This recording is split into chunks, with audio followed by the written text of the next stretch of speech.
ونؤمن به ونتوكل عليه ونعوذ بالله من شرور أنفسنا ومن سيئات أعمالنا من يهده الله فهو المهتدي ومن يضلله فلن تجد له وليا مرشدا وأشهد أن لا إله إلا الله وحده لا شريك له وأشهد أن محمدا عبده ورسوله أرسله بالهدى ودين الحق ليظهره على الدين كله ولو كره المشركون.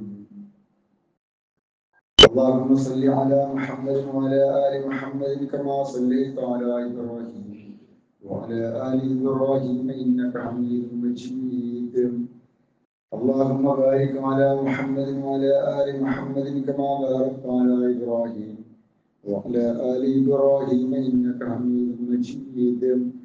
أما بعد فإن خير الحديث كتاب الله وخير الهدي هدي محمد صلى الله عليه وسلم وشر الأمور محدثاتها وكل محدثة بدعة وكل بدعة ضلالة وكل ضلالة في النار.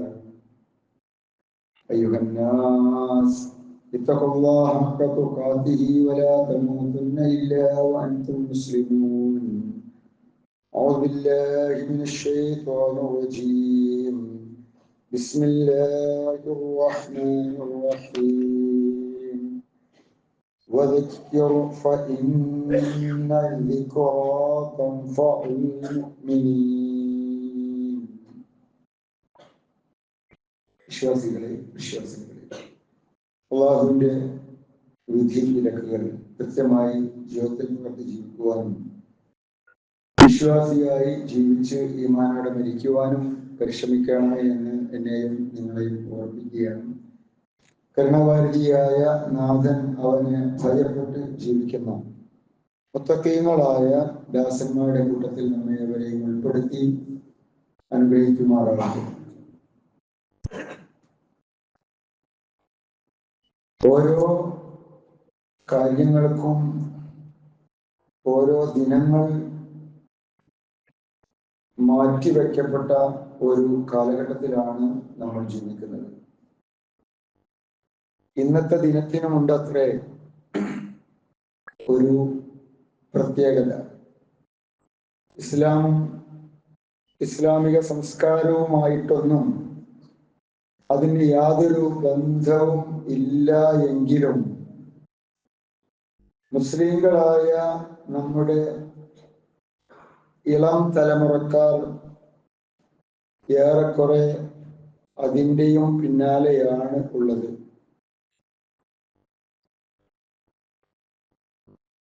ക്ലോയിഡസ് എന്ന പേരിൽ അറിയപ്പെട്ട ഒരു റോമൻ ചക്രവർത്തി, അദ്ദേഹം റോം ഭരിച്ചിരുന്ന കാലത്ത് അദ്ദേഹത്തിന്റെ പട്ടാളക്കാർക്ക് വേണ്ടത്ര ശൗര്യമില്ല, വീര്യമില്ല, യുദ്ധത്തോടൊന്നും താല്പര്യം കാണിക്കുന്നില്ല എന്ന ഒരു പ്രയാസം അനുഭവപ്പെട്ടു. അതിന്റെ കാരണമായിട്ട് അദ്ദേഹം കണ്ടെത്തിയത് പട്ടാളക്കാർ കുടുംബജീവിതം നയിക്കുന്നു, ഭാര്യ മക്കള് ഇതൊക്കെ ഉണ്ട്, അതുകൊണ്ട് തന്നെ ശ്രദ്ധയൊക്കെ അതിലാണ്. ഇതായിരുന്നു അദ്ദേഹത്തിന്റെ കണ്ടെത്തൽ. അപ്പൊ അതിന്റെ പരിഹാരം എന്താണ്? അദ്ദേഹം കണ്ടെത്തിയ പരിഹാരം റോമിലാകമാനം വിവാഹം നിരോധിച്ചു. അങ്ങനെ ആരും വിവാഹം കഴിക്കാൻ പാടില്ല. അങ്ങനെ വന്നപ്പോ നാട്ടിലത് വലിയ ചർച്ചയായി. പലരും രഹസ്യമായിട്ടൊക്കെ വിവാഹം ചെയ്യേണ്ടത് എങ്ങനെ എന്നൊക്കെ ചിന്തിച്ചു.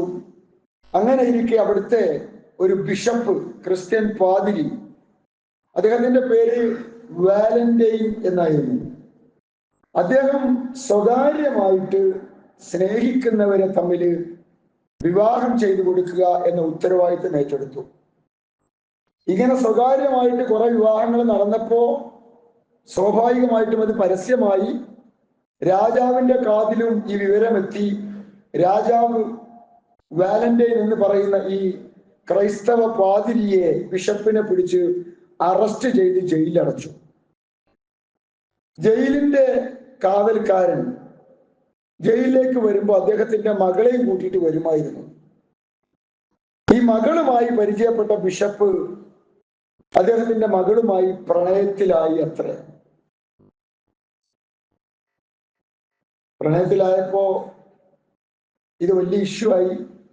ഇങ്ങനെ ജയിലിലടച്ചിട്ടും ഇയാൾക്ക് രക്ഷയില്ല, ഇയാളുടെ ബുദ്ധിമുട്ടുകൊണ്ട് സൊസൈറ്റിയിൽ രക്ഷയില്ല എന്ന് കണ്ടപ്പോ അവസാനം രാജാവ് ഇദ്ദേഹത്തെ തൂക്കിക്കൊല്ലാൻ വേണ്ടി തീരുമാനിച്ചു. അതിനിടക്ക് പറയപ്പെടുന്നു ഈ മകൾ അന്ധയായിരുന്നുവെന്നും ഈ സ്നേഹം പൂത്തതോടുകൂടി അവൾക്ക് കാഴ്ച തിരിച്ചു കിട്ടി എന്നൊക്കെ പറയപ്പെടുന്നു. കഥയാണല്ലോ, കഥയെ എന്തു പറയാലോ. ഏതായാലും ഈ മനുഷ്യനെ, ഈ ബിഷപ്പിനെ തൂക്കിക്കൊല്ലാൻ വേണ്ടി റോം ചക്രവർത്തി തീരുമാനിച്ചു. അദ്ദേഹത്തെ തൂക്കിക്കൊന്നു. അത് ഫെബ്രുവരി 14 അതുകൊണ്ട് തന്നെ അദ്ദേഹത്തിന്റെ പേരിലുള്ള ഒരു ദിവസമായിട്ട് ഈ ഫെബ്രുവരി 14 അന്ന് മുതൽ ആചരിക്കാൻ തുടങ്ങി. അത് ഒരു ക്രൈസ്തവ പശ്ചാത്തലത്തിലുള്ള ഒരു കഥ എന്ന നിലക്ക് നമുക്കൊരു കഥയായി തള്ളിക്കളയാം. പക്ഷെ എല്ലാ കാര്യങ്ങളും എല്ലാവരും ഏറ്റെടുക്കുന്ന സോഷ്യൽ മീഡിയ വല്ലാതെ വ്യാപിച്ചിരിക്കുന്ന പുതിയ കാലഘട്ടത്തിൽ നമ്മുടെ മക്കൾ കൂടി ഇത്തരം കഥകൾ ഏറ്റെടുക്കുകയും ഇത് പ്രാവർത്തികമാക്കാൻ വേണ്ടി തീരുമാനിക്കുകയും എല്ലാ കൾച്ചറും ഇമിറ്റേറ്റ് ചെയ്യുന്ന കൂട്ടത്തിൽ ഈ ഒരു കൾച്ചറിനെയും ഇമിറ്റേറ്റ് ചെയ്യുവാൻ വേണ്ടി തുടങ്ങി. അങ്ങനെ ഈ ഒരു ദിവസം വിനോദത്തിന് വേണ്ടിയുള്ള ദിവസമാണ്. കമിതാക്കൾക്ക് ഒന്നിച്ച് യാത്ര ചെയ്യുവാനും പുതിയ പ്രണയങ്ങൾ തുടങ്ങുവാനും തുടങ്ങിയവർക്ക് അത് ആഘോഷമാക്കി മാറ്റുവാനും സമ്മാനങ്ങൾ കൈമാറുവാനും ഒന്നിച്ചിരിക്കുവാനും സ്പർശിക്കുവാനും ഒക്കെയുള്ള ദിനമാക്കി ഇന്നത്തെ ഒരു ദിനത്തെ മാറ്റുന്ന ഒരു പുതിയ കൾച്ചർ അത് എല്ലാവരും ഏറ്റെടുക്കുന്ന ഒരു സാഹചര്യത്തിലേക്ക് ലോകം മാറി. ലിവിങ് ടുഗദർ, ഒന്നിച്ച് പ്രണയിനികൾ ജീവിക്കുക, ആദ്യം ഒന്നിച്ച് ജീവിക്കുക. അങ്ങനെ കുറെ കാലം ജീവിച്ചതിന് ശേഷം ഞങ്ങൾക്ക് മുന്നോട്ട് പോവാൻ സാധിക്കും, കുഴപ്പമില്ല, എന്നെ അയാൾക്കും, അല്ലെങ്കിൽ അയാളൊന്നും പറയാൻ പാടില്ല, എന്നെ അവനും അവന് അവളെയും ഈക്വൽ ആണല്ലോ, അങ്ങനെ മനസ്സിലാക്കാൻ സാധിക്കും എന്നൊക്കെ തോന്നുന്ന രീതിയിൽ കാര്യങ്ങൾ മുന്നോട്ട് പോവുകയാണെങ്കിൽ വിവാഹം കഴിക്കാം. അല്ലെങ്കിൽ ഒത്തുകഴിഞ്ഞ് മടുത്താൽ പിന്നെ വഴി ചൊല്ലി പിരിഞ്ഞ് പുതിയ ആളെ തേടിപ്പോവാം. ഇത് ഏതോ ഒരു മതവിഭാഗം ആചരിക്കുകയാണെങ്കിൽ നമുക്കതിൽ ഇടപെടേണ്ട പ്രശ്നമില്ല. പക്ഷെ നമ്മുടെ ആളുകളിലേക്ക് കൂടി, നമ്മുടെ മക്കളിലേക്ക് കൂടി ഈ പ്രണയ ദിനത്തിന്റെ പേരിൽ ഇത്തരം കൾച്ചർ പതുക്കെ പതുക്കെ കടന്നു വരികയും നമ്മുടെ സ്ഥാപനങ്ങൾ കൂടി ഇതിന്റെ ആഘോഷത്തിന് വേദിയാവുകയും നമ്മുടെ സംസ്കാരത്തിന്റെ മൂല്യത്തിന്റെ ഔന്നത്യത്തെ എല്ലാ നിലക്കും നശിപ്പിച്ച് കളയുകയും ചെയ്യുന്ന ഈ പുതിയ സാഹചര്യം തീർച്ചയായിട്ടും നമ്മൾ ഗൗരവത്തോടെ മനസ്സിലാക്കേണ്ടതുണ്ട്. അള്ളാഹുവിന്റെ റസൂൽ പഠിപ്പിച്ച ഒരു വാക്യമുണ്ട്, ലതത്തബിഉന്ന സുനന മൻ കാന ഖബ്ലകും ശിബ്റൻ ബിശിബ്രിൻ വദിറാഅൻ ബിദിറാഇൻ. ഖിയാമത്ത് നാള് വരാനാകുമ്പോ അതിന്റെ മുൻപായിട്ട് നിങ്ങൾ പൂർവികരുടെ കൾച്ചറിനെ, പൂർവികരുടെ സംസ്കാരത്തെ ചാണിന് ചാണായും മുഴത്തിന് മുഴമായും പിൻവച്ചു. ഹത്താ ലൗ ദഖലു ജുഹ്റ ദബ്ബിൻ ലദഖൽതുമു. അവർ ഒരു ഉടുമ്പിന്റെ മാളത്തിൽ പ്രവേശിച്ചാൽ നിങ്ങളും എടങ്ങേറായിട്ട് അതിലേക്ക് കയറും. ഉടുമ്പിന്റെ മാളം എന്ന് പറഞ്ഞാൽ സ്ട്രെയിറ്റ് അല്ല, വളഞ്ഞ് പൊളഞ്ഞാണ് കിടക്കുന്നത്. അതിലേക്ക് കയറണമെങ്കിൽ വലിയ പാടാ, ഒരു മനുഷ്യന് ഒരു നിലക്കും അതിനുള്ളിലേക്ക് കയറാൻ കഴിയില്ല. എന്നാൽ പൂർവികരായ ആളുകൾ അതിലേക്ക് പ്രയാസപ്പെട്ട് കയറിയാൽ നിങ്ങളും അതിലേക്ക് പ്രയാസപ്പെട്ട് കയറും, അവരെ പോലെ നിങ്ങളുമായി മാറും എന്ന് റസൂലുള്ള പറഞ്ഞപ്പോ സഹാബാക്കളിൽ ചിലർ ചോദിച്ചു, യാ റസൂലല്ലാഹ്, പ്രവാചകരെ ആരെയാണ് നിങ്ങൾ ഉദ്ദേശിക്കുന്നത്? അൽ യഹൂദ് വൻ നസ്വാറ, ക്രൈസ്തവരെയും ജൂതന്മാരെയുമാണോ? റസൂലുള്ളാഹി സ്വല്ലല്ലാഹു അലൈഹി വസല്ലമയുടെ മറുപടി, ഖാല ഫമൻ, അവരെ അല്ലാതെ മറ്റാരെയാണ്? നോക്കൂ നിങ്ങൾ, അവരുടെ സംസ്കാരത്തെ ഇതിനെക്കുറിച്ച് എതിർത്ത് പറയാൻ പോലും പാടില്ലാത്ത രീതിയിൽ ഇതിന്റെ ദുരന്തം നമ്മുടെ നാട്ടിലാകെ വ്യാപിച്ചു കൊണ്ടിരിക്കുന്നു. നമ്മൾ കാണുന്ന കാഴ്ചകൾ, കേൾക്കുന്ന വാർത്തകൾ, ഒരു ട്രെയിനിലോ ഒരു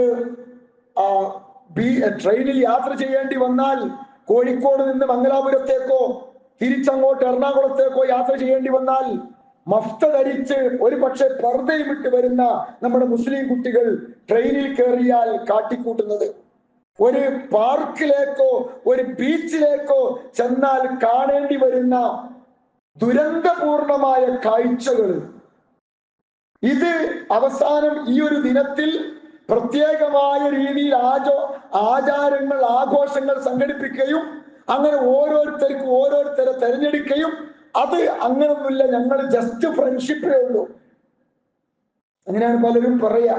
അത് എന്റെ ക്ലാസ്സിൽ പഠിക്കുന്ന കുട്ടിയാണ്, ഞങ്ങൾ ഫ്രണ്ട്സാണ്, എന്റെ ബെസ്റ്റ് ഫ്രണ്ടാണ്. ബെസ്റ്റ് എന്നൊക്കെ പറയുന്ന പ്രയോഗത്തിന്റെ അർത്ഥം മാറി. ഇംഗ്ലീഷിൽ സാധാരണ ഫാൾ ഇൻ ലവ് എന്നാണ് പറയുക, പ്രണയത്തിലേക്ക് വീണ് പോവുക. ഒരു കുഴിയിലേക്കൊക്കെ ചെന്ന് നമ്മൾ അറിയാതെ വീണ് പോകുന്നത്, ചതിക്കുഴികൾ ഉണ്ടാവും, ചില ട്രാപ്പുകൾ ഉണ്ടാക്കി വെക്കും. പഴയ കാലത്തൊക്കെ കുട്ടികൾ തമാശക്ക് വേണ്ടി കളിക്കാറുണ്ടായിരുന്നു, കുഴി കുത്തിയിട്ട് അതിന്റെ മുകളിൽ ഇങ്ങനെ വിലങ്ങിനെ ചില കമ്പുകൾ വെച്ചിട്ട് അതിന്റെ മുകളിൽ മണ്ണിട്ട് മൂടിയിട്ട് കണ്ണു പൊത്തിയിട്ട് നടത്തും. അപ്പൊ അതിലേക്ക് അറിയാതെ വീണ് പോകും. ഇതൊരു ചതിക്കുഴിയാണ്. എന്നതുപോലെയുള്ള ചതിക്കുഴി എന്നുള്ള നിലക്കാണ് നമ്മുടെ മക്കൾ ഇത്തരം സംഗതികളിൽ വന്ന് വീണ് പോകുന്നത്. വെറുതെ ഒരു പരിചയത്തിന് വേണ്ടി തുടങ്ങുന്ന, ഒരു പക്ഷേ ഇൻസ്റ്റഗ്രാമിലൂടെ അല്ലെങ്കിൽ ഫേസ്ബുക്കിലൂടെ അല്ലെങ്കിൽ നേരിട്ട് സാധാരണ നിലക്ക് തുടങ്ങുന്ന ഒരു പരിചയം. കുട്ടികൾ പറയാ, അവന് ശരിക്കും എന്നെ മനസ്സിലാക്കിയിട്ടുണ്ട്, അല്ലെങ്കിൽ അവളാണ് എന്നെ ശരിക്കും മനസ്സിലാക്കിയിട്ടുള്ളത്. അതെന്താ? അത് ഞങ്ങൾ ഒന്നിച്ച് സ്കൂളിൽ നിന്ന് ഒരു യാത്ര പോയപ്പോ ഭക്ഷണം കഴിക്കുമ്പോ ഞാനൊന്ന് ചുമച്ചപ്പോ എത്ര പെട്ടെന്നാണ് അവൻ എനിക്ക് വെള്ളമെടുത്തു തന്നത്. ചില കേസിൽ കുട്ടികൾ പറയുന്ന കാരണങ്ങളാണിത്.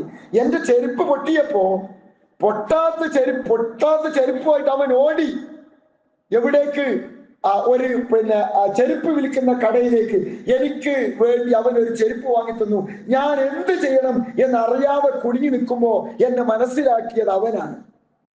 നിസ്സാരമായ ചില കാര്യങ്ങൾക്ക് കുട്ടികൾ കണ്ടെത്തുന്ന കാരണങ്ങൾ, എന്നിട്ട് എന്നെ മനസ്സിലാക്കുന്നു, എന്നെ ശരിക്കും അണ്ടർസ്റ്റാൻഡ് ചെയ്യുന്നു, എന്നെ നന്നായി കെയർ ചെയ്യുന്നു. അവള് ജനിച്ചത് മുതൽ ചെരുപ്പ് വാങ്ങിക്കൊടുത്ത ഒരു ഉപ്പ, ഒരു ഉമ്മ, അവൾക്ക് വേണ്ടി സ്ഥിരമായി വെള്ളം കൊടുക്കുന്ന, ഫുഡ് പാകം ചെയ്യുന്ന ഈ പാരൻസിനെ വിട്ടിട്ട് പോകുവാൻ കാരണമായിട്ട് ഇവർ കണ്ടെത്തുന്നത് ഒരിക്കൽ ജീവിതത്തിലുണ്ടായ ഒരു സംഭവമാണ്. ചിലർ പറയാണ്, ഒരു കുട്ടി പറഞ്ഞതാണ്, എന്റെ ഡേറ്റ് ഓഫ് ബർത്ത് ഓർത്ത് വെച്ചിട്ട് അവൻ എന്നെ വിഷ് ചെയ്യും, എനിക്ക് ആശംസകൾ നേരും. എന്നാൽ ഈ ആശംസ നേരുന്ന ചെറുക്കനോട് അല്ലെങ്കിൽ പെൺകുട്ടിയോട്, നിന്റെ വീട്ടിൽ എത്ര അംഗങ്ങളുണ്ട്? അച്ഛനും അമ്മയും 2 കുട്ടികളും, അല്ലെങ്കിൽ ഉപ്പയും ഉമ്മയും ഞങ്ങൾ 2 ആളും.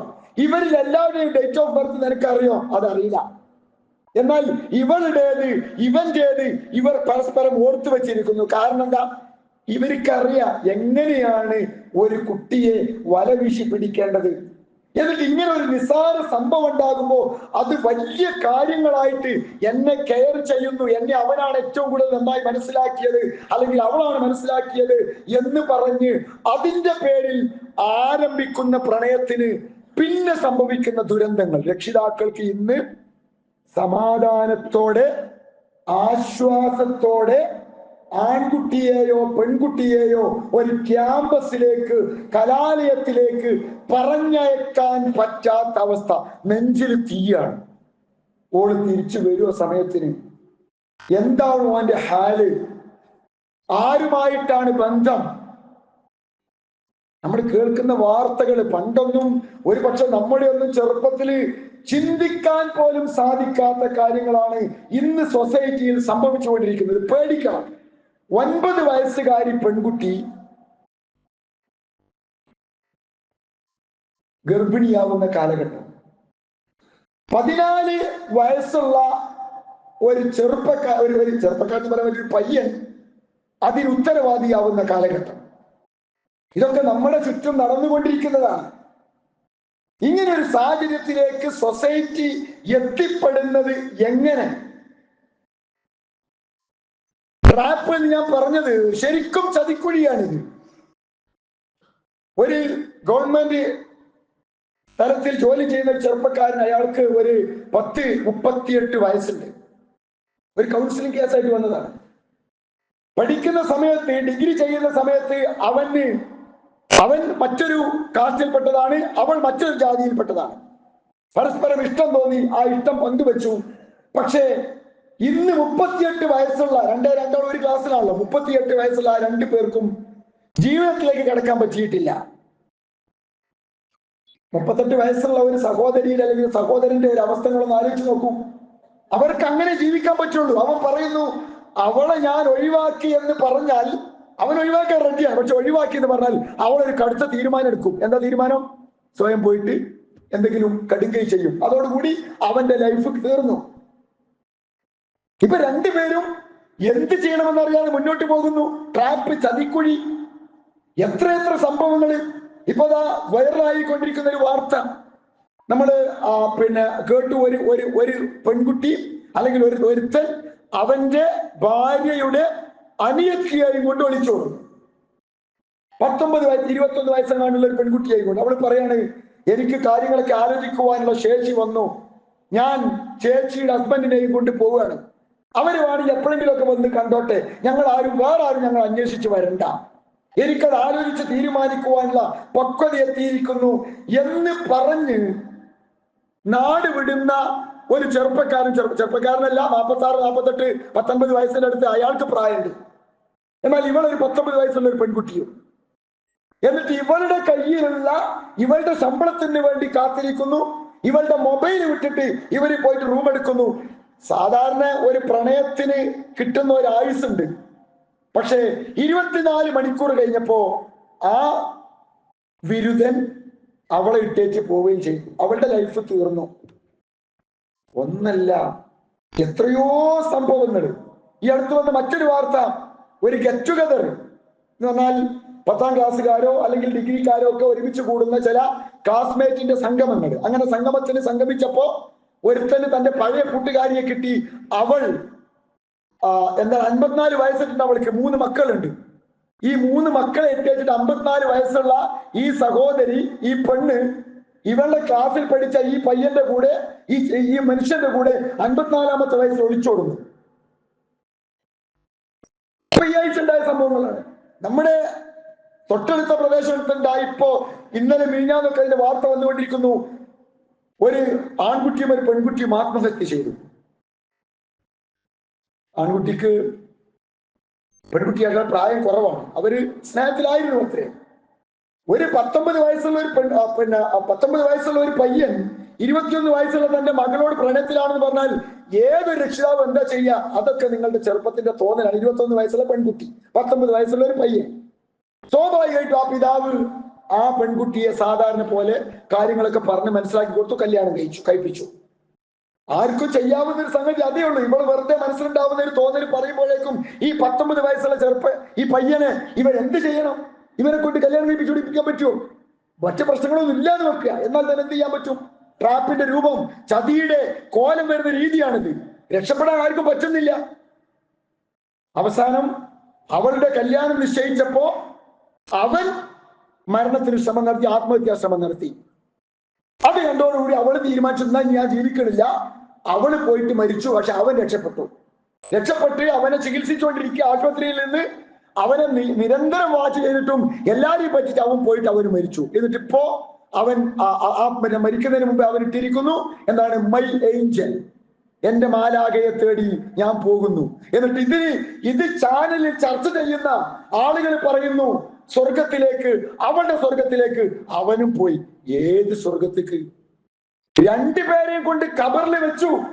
ഇനി ആ ഖബറിൽ എന്താ നടക്കുന്നത് എന്നുള്ളത് ആർക്കാണ് അറിയുക? ഏത് സ്വർഗത്തേക്കാണ് ഇവര് പോകുന്നത്? ഏത് സ്വർഗം നോക്കിയിട്ട് അവർ ചാടുന്നത്? അള്ളാഹു നമുക്ക് നൽകിയിരിക്കുന്ന ജീവൻ, ഇത്രയും വർഷക്കാലം നമ്മളെ പോറ്റി വളർത്തിയ നമ്മുടെ രക്ഷിതാക്കൾ, അവരൊക്കെ വിട്ടിട്ട് വിശുദ്ധ പ്രണയം അത്രേ, മണ്ണാങ്കട്ടയാണ്. എന്ത് വിശുദ്ധ പ്രണയം? എന്താണ് ഇതിലുള്ളത്? ചിന്തിക്കാൻ സാധിക്കാത്ത പ്രായത്തിൽ മക്കൾക്ക് സംഭവിക്കുന്ന അബദ്ധങ്ങളെ പറഞ്ഞ് മനസ്സിലാക്കി കൊടുക്കേണ്ട ചാനലുകാരും അതേപോലെ തന്നെ മീഡിയ പ്രവർത്തകരും ഇതിന് ചൂട്ടുപിടിക്കുക, ഇതിന് സപ്പോർട്ട് ചെയ്യുക. പ്രണയത്തിന്റെ ചതിക്കുഴികളിൽ ശരിക്കും ചതിക്കുഴിയാണ്. പ്രിയപ്പെട്ട മക്കളെ, ഇവിടെ വളർന്നു വരുന്ന ഒരുപാട് കുട്ടികൾ എന്റെ മുൻപിൽ ഇത് കേൾക്കുന്നുണ്ട്. നമ്മുടെ മനസ്സിൽ അങ്ങനെ ഞാൻ പറയുന്നത് ഈ ചെറിയ പ്രായത്തിൽ പോലും ഇത്തരം അബദ്ധങ്ങൾ സംഭവിക്കുന്നു. നമ്മൾ മനസ്സിലാക്കണം. അങ്ങനെ എന്തെങ്കിലും മനസ്സിൽ തോന്നുന്നു, ഒന്നാമത്തെ സംഗതി ഇസ്ലാമികമായിട്ട് അത് തെറ്റാണ്. രണ്ടാമത്തെ ഒരു സംഗതി, ഇത് എനിക്ക് വരുത്താൻ വേണ്ടി പോകുന്നത് വലിയൊരു ദുരന്തമാണ്. പ്രണയിനികളില്ലാത്ത ആ കുട്ടികൾ ആരും ഇല്ലത്രേ. എല്ലാവർക്കും അതാണ്. സെറ്റാണ്. എനിക്ക് സെറ്റായോ? എനിക്ക് സെറ്റായി. തമാശയ്ക്ക് വേണ്ടി തുടങ്ങുന്ന ഇത്തരം സംഗതികൾ പിന്നീട് എത്തിച്ചേർന്ന ദുരന്തമാണ് ഞാൻ പറഞ്ഞത്. ശരിക്കും ഒരു ചതിക്കുഴി. അതുകൊണ്ട് ഇത്തരം ചതിക്കുഴിയിൽ പഴയ ആളുകൾ പറയാറുണ്ടായിരുന്നു പ്രേമത്തിന് കണ്ണില്ല. അത് ഇന്ന് സയന്റിഫിക്കലി പ്രൂവ്ഡ് ആണ്. എന്ന് വെച്ചാൽ സന്തോഷമുള്ളപ്പോ ഈ നേരത്തെ പറഞ്ഞ പ്രണയിനിയുടെ കൂടെ നമ്മൾ ഇരിക്കുന്ന സമയത്ത്, സംസാരിക്കുന്ന സമയത്ത്, സ്പർശിക്കുന്ന സമയത്ത് നമ്മുടെ ശരീരത്തിൽ ഡോപ്പമിൻ എന്ന് പറയുന്ന ഒരു ഹോർമോണിന്റെ ക്രിയേഷൻ നടക്കും. ഹാപ്പി ഹോർമോൺസ് ഉണ്ട് 4-5. അതിൽപ്പെട്ട ഒന്നാണ് ഡോപ്പമിൻ. ഇത് ക്രിയേറ്റ് ചെയ്താൽ, ഇതുണ്ടായാൽ നമ്മൾ ഭയങ്കര ഹാപ്പി ആയി മാറും. അപ്പോ അതേപോലെ അവളുടെ കൂടെ ഇനിയിരിക്കണം, അവളോട് സംസാരിക്കണം, അവളെ കാണണം, അവളെ സ്പർശിക്കണം എന്ന് നിരന്തരമായ ആഗ്രഹം ഇവന്റെ മനസ്സിലുണ്ടാകും. അങ്ങനെ അവസാനം ഇവൻ തീരുമാനിക്കും, ഇനി എനിക്ക് ഈ സന്തോഷം നിലനിൽക്കാൻ ഒറ്റ വഴിയുള്ളൂ. എന്റെ പാരന്റ്സ് ഒന്നും അല്ല എന്റെ സന്തോഷം, എന്റെ കുടുംബമൊന്നും അല്ല എന്റെ സന്തോഷം, എന്റെ നാടൊന്നും അല്ല എന്റെ സന്തോഷം. എന്റെ സന്തോഷം അവനാണ് എന്ന് അവളും, അവളാണ് എന്ന് അവനും തീരുമാനിക്കും. അങ്ങനെ എങ്ങനെയെങ്കിലും അവരെ സ്വന്തമാക്കണം. അതിനു വേണ്ടി ഇവൻ ഈ ആൺകുട്ടി പെൺകുട്ടി 19, 18, 17, 16 അല്ലെങ്കിൽ 20 വയസ്സുള്ള ചെറുപ്പക്കാരി ഇറങ്ങിപ്പോകുന്ന സമയത്ത് എത്ര കഥകൾ നമ്മൾ കണ്ടു. മോളെ കൂടെ വാ എന്ന് പറഞ്ഞ് കരഞ്ഞു വിളിക്കുന്ന ഉപ്പയും ഉമ്മയും. പക്ഷെ ഉമ്മാന്റെ കണ്ണീരിന് ഈ പെൺകുട്ടിയുടെയോ ആൺകുട്ടിയുടെ മുൻപിൽ ഒരു വിലയില്ല. ഈ ചെറുക്കന്റെ വീട്ടുകാർ പറയാണ്, എങ്ങനെയാടാ ഓളെ കൊണ്ടുപോയിട്ട് എന്താ ചെയ്യാ, എങ്ങനെയാ ഓളെ പോറ്റാ? അപ്പൊ ഇവളെ കമന്റ്, ഒരു പ്രശ്നമില്ല, ലോകത്തിന്റെ അങ്ങേ അറ്റത്ത് പോയിട്ടാണെങ്കിൽ ഞങ്ങൾ ജീവിക്കും. എവിടെ പോവാൻ? ഏതറ്റത്ത് പോവാൻ? എന്ത് ചെയ്യാൻ? അപ്പൊ അവളുടെ കയ്യിലുള്ളത് എന്താണോ അതുകൊണ്ട് ഒരാഴ്ച, ഒരു മാസം, ഈ കഴിഞ്ഞ കേസിൽ 24 മണിക്കൂറാണ് ആഘോഷിച്ചത്. അതോടുകൂടി ഇട്ടേച്ച് പോയി. എന്നിട്ട് അവൾ ഇസ്ലാമിക്ക് വരികയാണ്. അത്ര എന്ത് ഇസ്ലാമാണിത്? എവിടുന്ന് പഠിച്ച ഇസ്ലാമാണിത്? അപ്പൊ ഈ ഡോപ്പാമിൻ എഫക്റ്റ് ഉണ്ടാവുന്ന സമയത്ത് നമ്മൾ ഹാപ്പി ആവും. അവളെ കിട്ടിയെങ്കിലേ എന്റെ സന്തോഷം പൂർണ്ണമാവൂ എന്ന് മനസ്സ് അവരോട് പറയും. എന്തുകൊണ്ടാ? ഈ ഹോർമോണിന്റെ എഫക്റ്റ് ആണ്. പക്ഷെ ഈ ഹോർമോൺ എപ്പോഴും അവസാനിക്കാറിയോ? ഈ കിട്ടാനുള്ളതിനെ പൂർണ്ണമായി നമുക്ക് കിട്ടി, ആസ്വദിച്ചു, അനുഭവിച്ചു. അതോടുകൂടി ആ ഹോർമോണിന്റെ എഫക്റ്റ് കുറയും. ഈ ന്യൂറോ ട്രാൻസ്മിറ്റർ ഇങ്ങനെ വർക്ക് ചെയ്യൽ നിർത്തി തുടങ്ങും. അത് പ്രണയത്തിൽ മാത്രമല്ല, ഡ്രഗ്സില്, മയക്കുമരുന്നിൽ അതാണ് സംഭവിക്കുന്നത്. ഗാംബ്ലിംഗ്, ചൂതാട്ടത്തില്, ലോട്ടറിയിൽ അതാണ് സംഭവിക്കുന്നത്. കിട്ടും എന്നുള്ള പ്രതീക്ഷ, ഈ സന്തോഷം ഇനിയും കിട്ടുമെന്ന് എഴുതിയിട്ട് ശരീരത്തിലേക്ക് ഇത്തരം മയക്കുമരുന്നുകൾ ഇഞ്ചക്ട് ചെയ്യുമ്പോൾ ഇതേ സന്തോഷമാണ് ഈ മദ്യമടിച്ച ആളുകൾ അല്ലെങ്കിൽ മയക്കുമരുന്ന് ഉപയോഗിച്ച ആളുകൾ ഇങ്ങനെ പാട്ടും പാടി നടക്കുന്നില്ലേ? അത് ഈ ഒരു ഇഫക്റ്റ് ആണ്. അപ്പൊ അത് കിട്ടാൻ വേണ്ടി വീണ്ടും ചെയ്യും. പക്ഷെ അത് കിട്ടി ഈ ആളെ സ്വന്തമാക്കി കഴിഞ്ഞാൽ പിന്നെ ആ സന്തോഷം അനുഭവിച്ചല്ലോ, അതോടുകൂടി ഇവന്റെ കണ്ണ് തുറക്കും. അത് ശരി, ഇത്രേ ഉള്ളൂ സംഭവല്ലേ എന്ന് ഓനും തോന്നും, ഓൾക്കും തോന്നും. എപ്പോ? ഈ ഡോപ്പമിന്റെ എഫക്റ്റ് കുറയുമ്പോ. അപ്പൊ അവര് സാധാരണ ജീവിതത്തിലേക്ക് തിരിച്ചു വേണം അവർക്ക് മനസ്സിലാവുക, ഓ അത്രയേ ഉള്ളൂ സംഭവല്ലേ എന്നുള്ളത്. പക്ഷേ അവിടുന്ന് തിരിച്ചു പോരണമെന്ന് തോന്നുമ്പോഴേക്കും അവൾ ഒരു ചവറായി മാറിയിട്ടുണ്ടായിരിക്കും. ഇത്തരം കഴിഞ്ഞിട്ട് 2 പേരും പോയിട്ട് മരിക്കുന്ന കഥകൾ അത് സിനിമയാക്കി വരുമ്പോ അത് തിയേറ്ററിലും OTT പ്ലാറ്റ്ഫോമിലും ഒക്കെ ആഘോഷിക്കപ്പെടുക. 2 ആളും മരിക്കുക, എന്നിട്ട് അത് ആഘോഷാക്കി മാറ്റുക. അള്ളാഹു നമുക്ക് നൽകിയ ജീവന് പിന്നെ എന്ത് വിലയാണുള്ളത്? ഒരു പഴയ 4 വരി കവിതയുണ്ട്. പ്രേമിച്ചോരെല്ലാം നാശത്തിലാണ്, പ്രേമം വിഷക്കനിയാണ്, മനുഷ്യനെ കൊടും ചതിയിൽ വീഴ്ത്തും തീയാണ്. അത് സത്യമാണ് എന്നുള്ളത് ഈ അടുത്ത് നടന്ന സംഭവങ്ങളൊക്കെ സാധാരണ പത്രം വായിച്ചാൽ നമുക്ക് മനസ്സിലാവും. അത്രയും ദുരന്തങ്ങളാണ് ഇത് നമ്മുടെ നാട്ടിലൊക്കെ ഉണ്ടാക്കിക്കൊണ്ടിരിക്കുന്നത്. എന്നാൽ ഈ അറേഞ്ച്ഡ് മാരേജ് ഉണ്ടല്ലോ, ഏത് കുടുംബക്കാർ കൂടിയാലോചിച്ച് നടത്തുന്ന കല്യാണം, ഈ ലവ് മാരേജില് കുട്ടികളോട് മനസ്സിലാക്കാൻ വേണ്ടി പറയാം, ലവ് മാരേജില് നമുക്ക് ചോയ്സ് ഇല്ല. ഏതോ ഒരു സന്ദർഭത്തിൽ എന്തോ ഒരു അട്രാക്ഷനിൽ അവന് അവളുമായി അല്ലെങ്കിൽ അവനുമായി താല്പര്യം തോന്നി, പിന്നെ അവിടുന്ന് അങ്ങോട്ട് അവൻ അവളെയും അവൾ അവനെയും ഫോളോ ചെയ്യുന്നു. പിന്നെ അവന് തോന്നിയാലും ഒരു ചോയ്സ് ഇല്ല, വേറൊരു സെലക്ഷന് ചാൻസ് ഇല്ല. എന്നാൽ അറേഞ്ച്ഡ് മാരേജിലോ കല്യാണം കഴിക്കുന്ന തോന്നുന്ന സമയത്ത് അവൾക്ക് പറ്റിയ അവന് പറ്റിയ ഒരാലോചന നാട്ടിലുള്ള കാരണവന്മാര്, കുടുംബക്കാര്, ബന്ധുക്കള്, പാരന്റ്സ് ഒക്കെ കൂടിയിട്ട് അങ്ങോട്ടും ഇങ്ങോട്ടും ചർച്ച ചെയ്ത് പോയി കണ്ട് ഒരിക്കൽ കണ്ടിട്ട് പൂർത്തിയായിട്ട് പിന്നെയും കണ്ട്. ഇപ്പൊ നമ്മുടെ നാട്ടിൽ നിന്ന് ചെറുപ്പക്കാരെ കുറിച്ച് ഒരു കല്യാണാലോചന വന്നാൽ സ്വാഭാവികമായിട്ടും അവന്റെ നാട്ടിലെ മഹല്ല് കമ്മിറ്റിയോട് അന്വേഷിക്കും, അവന്റെ ഫ്രണ്ട്സിനോട് അന്വേഷിക്കും, അവന്റെ കുടുംബക്കാരോട് അന്വേഷിക്കും. എല്ലായിടത്തും ബന്ധങ്ങളുണ്ട്. അങ്ങനെ അന്വേഷിച്ച് അവൻ ആരാണ് എന്നുള്ളൊരു പിക്ചർ ഏറെ കുറെ കിട്ടും. എന്നിട്ടാണ് ഇനി അതൊന്നും അന്വേഷിച്ചപ്പോ പറ്റിയില്ല, വേറൊന്ന് സെലക്ട് ചെയ്യാൻ പ്രയാസമല്ല. ഇനി അഥവാ അങ്ങനെ നമ്മൾ അന്വേഷിച്ച് നടത്തിയ കല്യാണം ചിലപ്പോ 100% ഒന്നും ക്ലിയർ ആയിക്കൊള്ളുന്നില്ല, പരാജയം ഉണ്ടാവാം. ഉണ്ടായാൽ തന്നെ അവൾക്ക് അവന് തിരിച്ചു പോരാൻ ഒരു ഇടമുണ്ട്. അതേതാ? സ്വന്തം വീട്. മറ്റേ എല്ലാരും വിട്ട് ഓളോട് പോവുകയാണ്. അവളുടെ മാത്രം സെലക്ഷനാണ്. പരാജയപ്പെട്ടാലോ അതിന്റെ ദുരന്തം അവൾ മാത്രം അനുഭവിക്കണം. ഇതാണ് ഇത് തമ്മിലുള്ള അടിസ്ഥാനപരമായ വ്യത്യാസങ്ങൾ. ഇത് മനസ്സിലാക്കാതെ ഇത്തരം ചതിക്കുഴിയിൽ വീഴുന്ന ആൺകുട്ടികളും പെൺകുട്ടികളും ശ്രദ്ധിക്കുക. മറ്റൊരു പ്രധാനപ്പെട്ട സംഗതി, ഒരാളുടെ ബ്രെയിനിന്റെ ഒരു കപ്പാസിറ്റി, നമ്മുടെ ഒരു ഫ്രണ്ടൽ ലോബ്, പ്രിഫ്രണ്ടൽ കോർട്ടക്സ് എന്ന് പറയുന്ന ഏരിയ, അഥവാ കാര്യങ്ങൾ തീരുമാനിക്കുവാനുള്ള ഡിസിഷൻ മേക്കിംഗ്, പ്രോബ്ലം സോൾവിംഗ് ഒക്കെ നമ്മളെ സപ്പോർട്ട് ചെയ്യുന്നത് നമ്മുടെ ബ്രെയിനിന്റെ ഈ ഫ്രണ്ടൽ ലോബാണ്. ഇതിന്റെ വളർച്ച പൂർത്തിയാവണമെങ്കിൽ 24-25 വയസ്സാവണം. നമ്മുടെ ബ്രെയിന് വളരുന്നത് പുറകിൽ നിന്ന് മുന്നിലേക്കാണ്. അവസാനം വളർന്ന് പൂർത്തിയാവുക ഫ്രണ്ട് ഭാഗമാണ്.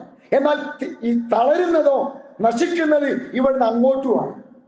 അപ്പൊ ഈ ഭാഗം അവസാനം വളർന്ന് പൂർത്തിയാകും, ആദ്യം നശിച്ചു തുടങ്ങും. അങ്ങനെ ഈ 16, 17, 18 വയസ്സുള്ള കുട്ടിക്ക് ശരി തെറ്റുകൾ മനസ്സിലാക്കാൻ സാധിക്കും. അതുകൊണ്ടാണ് 100 സ്പീഡിൽ ഓടുന്ന വണ്ടിന്റെ പിന്നാലെ ഇവൻ ഈ ബുള്ളറ്റുമായിട്ട് പോകുന്നത്. കാരണം എന്താ? ഇത് തമ്മിൽ വേർതിരിച്ചറിയാൻ, അപകട സാധ്യത തിരിച്ചറിയാനുള്ള ബുദ്ധി അവനില്ല, വിവരമില്ല. ഇത് തെറ്റാന്ന് നമ്മൾ പറഞ്ഞു കൊടുത്താലോ അതിന്റെ പേരെന്താണെന്നറിയോ? തന്ത വൈബ്. അതിന്റെ പേരാണ് അമ്മാവൻ വൈബ്, അതിന്റെ പേരാണ് തള്ള വൈബ്. യഥാർത്ഥത്തിൽ അതിന്റെ പേരെന്താണെന്നറിയോ? മെച്യൂരിറ്റി എന്നാണ്. മെച്യൂരിറ്റി എന്നാണ് ഇതിന്റെ പേര്, അഥവാ പക്വത. വയസ്സിലൂടെ നമ്മൾ ആർജിച്ചെടുക്കുന്ന തെറ്റും ശരിയും മനസ്സിലാക്കുവാനുള്ള ഒരു കഴിവ്, അതിന് പറയുന്ന പേരാണ് മെച്യൂരിറ്റി, പക്വത. അതിന് ഇവര് പേര് കൊടുത്തതാണ് തന്ത വൈബ്. എന്ത് പേര് കൊടുത്താൽ നമുക്കൊരു ബേജാറും വേണ്ട. അതാണ് സത്യം, അതാണ് യാഥാർത്ഥ്യം. ആ വൈബിലുള്ള ആളുകൾ തന്ത വൈബ് നല്ല ശരിക്കും പറയേണ്ടത് വൈബ് തന്താണ്. അപ്പൊ ക്ലിയർ ആവും. പ്രായമുള്ള ആളുകൾ അനുഭവത്തിലൂടെ ഇത് പറഞ്ഞു കൊടുക്കുമ്പോ അത് ശരിയാണ്, അത് അവരുടെ എക്സ്പീരിയൻസിൽ നിന്ന് പഠിച്ചെടുത്തതാണ്. ഒരുത്തൻ കൃഷി ചെയ്യാൻ തീരുമാനിച്ചു ഗൾഫിൽ നിന്ന് വന്നിട്ട്. എന്നിട്ട് ഓൻ കൊടും ചൂടത്ത് കൊണ്ടുപോയിട്ട് നെല്ല് വിതച്ചാൽ വൈബ് തന്ത പറയും ഇപ്പൊ അത് വിതക്കേണ്ട സമയമല്ല. കാരണം എന്താ? അയാൾക്ക് കൃഷിനെ പറ്റി അറിയാം, ഇവനത് അറിയില്ല. ഇവൻ എന്തോ ഒരു വൈബിൽ വിതച്ചതാണ് എന്നതുപോലെ ജീവിതാനുഭവമില്ലാത്ത മക്കൾക്ക് ജീവിതത്തിന്റെ അനുഭവത്തിൽ നിന്ന് മോനെ നിനക്ക് പറ്റിയത് ഇവളല്ല എന്ന് പറഞ്ഞു കൊടുക്കുമ്പോ അത് മെച്യൂരിറ്റിയാണ്, പക്വതയാണ്. പ്രിയപ്പെട്ട കുട്ടികളെ, നമ്മൾ ഇത്തരം ചതിയിൽ ചെന്ന് ചാടി നമ്മൾ ചപ്പു ചവറുകളായി മാറാതിരിക്കാൻ, പത്രത്തിന്റെ സൈഡ് കോളത്തിലെ വാർത്തയായി മാറാതിരിക്കാൻ, അവനും മരിച്ചു എന്ന 2 വാക്കിൽ ഒതുങ്ങാതിരിക്കുവാൻ, അള്ളാഹു നമുക്ക് നൽകിയ മനോഹരമായ ജീവിതം ഈ ദുനിയാവിലും നാളെ പരലോകത്തും നല്ല നിലക്ക് അനുഭവിക്കുവാൻ നമ്മൾ കാര്യങ്ങളെ കൃത്യമായി മനസ്സിലാക്കുക. ഞങ്ങൾ ഇത് പറഞ്ഞു തന്നുകൊണ്ടായിരിക്കും. ഇത് ഖുർആൻ പറഞ്ഞതാണ്, പറഞ്ഞു കൊടുക്ക്. ഉപദേശിക്കുമ്പോ ഒരു ഉപദേശി വന്നിരിക്കുന്നു, ഒരു അമ്മാവൻ വന്നിരിക്കുന്നു, ഒരു വൈബുകാരൻ വന്നിരിക്കുന്നു എന്ന് പറഞ്ഞാലും പറഞ്ഞു കൊടുക്കേണ്ടത് പ്രിയപ്പെട്ട രക്ഷിതാക്കളെ നമ്മളെ ഉത്തരവാദിത്തമാണ്. ഈ പറയുന്നത് അവരുടെ അനുഭവത്തിൽ നിന്നാണ്, അതിന്റെ പേര് മെച്യൂരിറ്റി എന്നാണ് എന്ന് മനസ്സിലാക്കുവാൻ മക്കളും തയ്യാറാവുക. ദുരന്തത്തിൽ ചെന്ന് ചാടാതെ നല്ല നിലയ്ക്ക് ജീവിക്കുവാൻ നമ്മൾ ജീവിക്കേണ്ടത് പാരന്റ്സിന്റെ കൂടെയാണ്. മാതാപിതാക്കളാണ് നമുക്ക് വേണ്ടി ത്യാഗം സഹിച്ചത്. അവരെ മനസ്സിലാക്കി, അവരെ ഉൾക്കൊണ്ടുകൊണ്ട് തെറ്റും ശരിയും മനസ്സിലാക്കുവാനുള്ള ഒരു പക്വത നമുക്ക് എല്ലാവർക്കും ഉണ്ടാക്കിയെടുക്കുക. അതിനുവേണ്ടി അല്ലാഹുവോട് പ്രാർത്ഥിക്കുക. അവൻ നമ്മെ കാത്തുരക്ഷിക്കുമാറാവട്ടെ.